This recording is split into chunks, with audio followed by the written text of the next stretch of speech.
morning! Napakaaga natin ngayon kasi tutulong tayo. Today's vlog naman guys is magbe-birthday si Cara, yung bunsong kapatid ni Brenda. So andito si Auntie Sita, si Ma'am Gigi pala, ngayon pa aalis. Akala ko kahapon aalis. So andito na sila Brenda. Kagabi sila, kaninang madaling araw sila nakarating from Davao kasi meron siyang event this coming October 17. So kailangan niyang mauna umuwi kasi nga meron siyang event. So siguro babalik. Saan ba? Mangubalik pa ka Davao? So babalik din siya ng Davao pala. Sa vlog ko rin nakabalo. Hala, ang skin ko dito ay ang ganda ko dito. Fresh! Joke lang. Fresh ka naman kasi naka-filter mo niyan sa'yo. Fresh! Ay, ibigay ko muna sa'yo yung ano ni Ate Cheng na 4. Ay, yung pera. Oo. Ate Cheng. Ate Cheng, ayun, ibigay sa akin, no? Uy, naantay ko kasi siyang dumating. Kasi nag-aantay din ako kung gusto niya bang mo bang ibili Hindi, sa nahuli lang kita. grocery. Asan yung bag ko? Ayan, hindi mo kaya ipakita. Pakita mo. Ang alin? Wait lang. Kasi bibigay ko kay Brenda. Ayan. Kasama to dun sa binigay din ni ate pang dagdag sa aking ano. Yeah! Ay, si Britney. Binigay ko na sa kanya Gcash yung ginawa ko kay Britney Ate Cheng.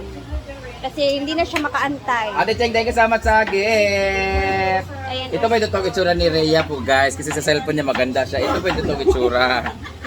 4,000. Thank you! Pabili ko ng iPhone 17. Thank you ate. Thank you, Ate Nabigay ko na. Cheng. Love you. Hello, Kamba. Eka na Nathan. Yes, ayan na. So magbibisi-bisihan na kami guys para makapag-ano din kami kasi ang daming lulutuin ngayon sa birthday ni Cara Faye. Timing din yung pag-uwi ni Brenda, makikipag-celebrate din siya, makakapag-celebrate din siya sa birthday ng kanyang bunso. So i-check natin kung ano yung mga lulutuin ngayon. So ayan, ang daming karne. Andito na si Auntie Sita guys, naghiwa-hiwa na, may manok, si Bating. Ayan. Uy, ang aga pa kaya, alas 8:29 pa. Isa ha. Ayan na po. Puro manida mo. Hiwa-hiwa ng mga ano. So pagsaba lang diha kung siya atong pwede maluto ha, ikatabang, ante, ikaw na mag ano, kay basta ako magluluto din ako today. 5K Dan! Tuo man ang mumbaid. Gumagawa ko ng mga vlog.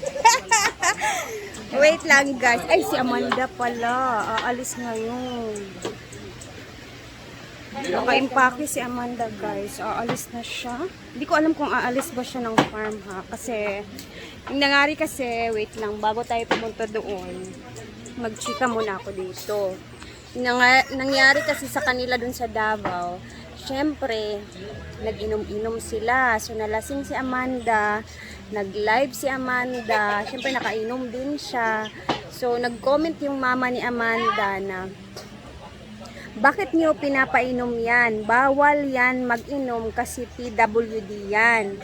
So, syempre, naisip ni Brenda, baka hindi alam ng mama ni Amanda na umiinom siya. Syempre, hindi naman niya alam talaga yung nagiging routine ng anak niya dito sa hinaguan, lalo na pag kasama kami dito. So, minsan kasi si Amanda talaga, umiinom talaga siya. So, hindi naman siya dumarating sa point na as in lasing na lasing talaga, yung wala na sa sarili, wala namang ganon.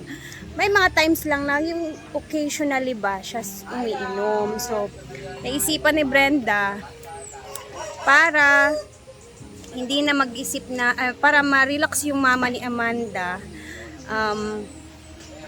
papauwiin na lang si Amanda kasi yung mama ni Amanda guys meron din kasing sakit. So para din na ma-relax siya, kakaisip kay Amanda kasi si Amanda hindi mo talaga pwedeng anuhin yan. Minsan may mga panahon talaga na nakakainom siya. So naisip ni Brenda nga na papauwi muna si Amanda kasi yun na nga, nagalit yung mama ni Amanda, bakit daw nilasing yung anak niya, bakit pinapainom, hindi po pwedeng painumin. So yun, naisip ni Brenda na pauwiin na lang muna si Amanda kasi baka anong mangyari at baka ano pang isipin ng anak ng mama ni Amanda, baka or baka isipin ni mama niya na pinilit pa inumin si Amanda. So yun yung naging paraan na lang din ni Brenda na makapag-relax din ng mama ni Amanda kasi baka mag-worried masyado. So tara, tingnan muna natin si Amanda. So, guys, bugas ito ba isa kan sako, 25 kilo. Biya, diba? 1, bayad sa katahimikan. 2, 3, 4, 5, 6, 7, 8, 9. Thank you, Mama Mary.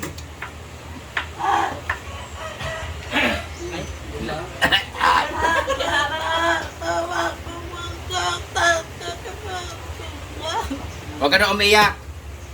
Iyak, ikaw kasi inom ka ng inom. Pinapauwi ko na kasi siya, guys, kasi hindi na talaga maganda ginagawa dito. Ikaw kasi inom ka ng inom. Tsaka pag nandito siya sa bahay, guys, pag gabi, alas 4 na yung natutulog, alas 3 pag may guest, or gabi-gabi talaga. Sira yung phone niya. Sira na yung phone niya kasi binasag niya dahil nalasing siya, nagselos siya sa ano. Ito yung bigas mo pagkabuhayan showcase. Siya rin magbuhay. Hindi ako nagsasalita about sa mga post niya, pero bad trip na talaga ako. So ayaw ko naman siyang siraan or ano, pero pag makita nyo, wala na po siya Amanda, pinapalis ko siya. Balik ka din pag-massage siya, tapos bigyan ka lang, balik ulit doon, balik. Gani, dito ka. Gani. Ikaw, Manggod, nagmap-map ka rin oh. Tingnan nyo guys, ang kintab, minap ng mga bakla. Ay, naglampaso, ay nagluruwas. Minap niya, magmuntag, ginawala. So, thank you so much sa lahat mga nanood dito guys. Wala na po si Amanda dito. Officially ko na po siyang pinapabalik sa kanila. Papuntahin ko na siya dito pag gusto mag-massage kay mama or ano, may papautos. Pero sa kanila lang muna siya kasi stress na ako sa kanya. Pinapabayaan ko naman siya, mag-enjoy siya. Pero baka ano pang mangyari sa kanya kasi minsan nagugulat na lang kami, magsisend sa akin. Nandun doon siya, ganyan-ganyan. Tsaka, minamataan, mangwinta na siya. Si J-Ford daw, hindi naglalaba, hindi nagluluto. Si Paul daw, ganito, ganyan. Puro higa-higa lang daw, puro tulog-tulog, ganyan. Masyado na siyang mapangwinta sa tanan-tanan, gikapoy na po niya. So, pabay mo na sa kay Amanda and mamamiss ka namin. Siya po ang unang evictee dito sa bahay ni Kuya.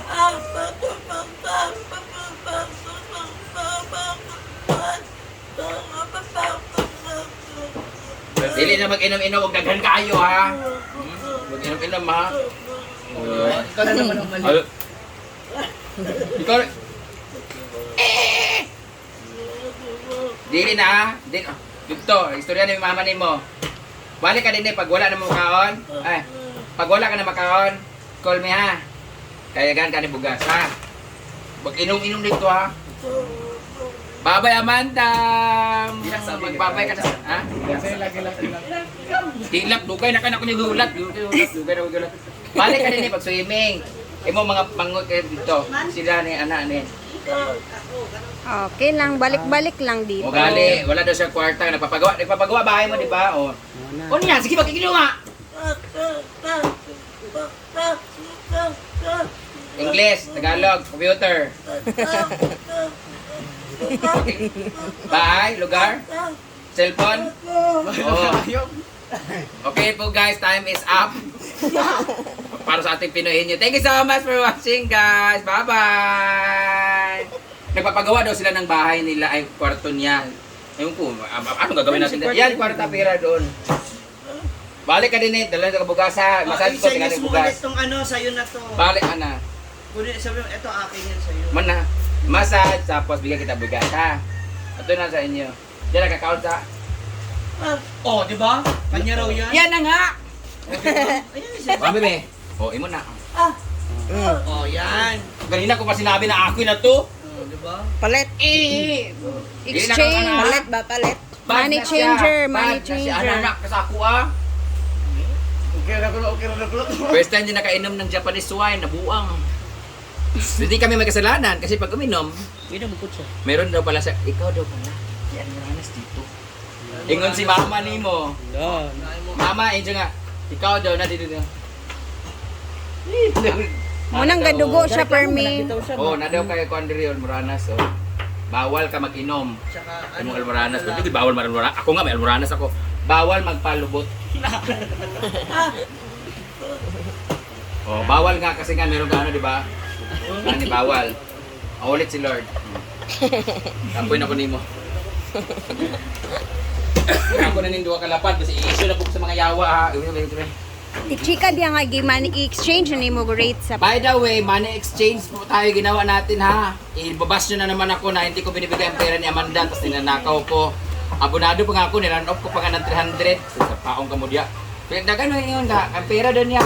Saka wala po kay Ma'am si G, kay Mia at Ibatin yung pera niya na pinopost niya. Wala po sa kanila. Ang meron na po yung Marites or Maricel Hanyo ang nakalagay doon sa PayPal. Saka lahat ng mga nakalagay kay Ma'am si G dati na pera. Settled na lahat yon, paid na yon before, na-transfer na. So ito akin na to kasi ako na magpapalit ito kasi may racket ako sa CDO mamaya at saka bukas. Cash yung binigay ko sa na peso. So, ang palitan nitong dalawang lapad, 7,700. Binigay ko sa kanya 8,000, tapos yung utang ko sa kanya 1,000 o 9,000. Magkasabihin nyo na naman na magnanakaw akong bakla. Ha? Bye! Eh, naka-impake na nga pala sa Amanda guys. Explain sa abang.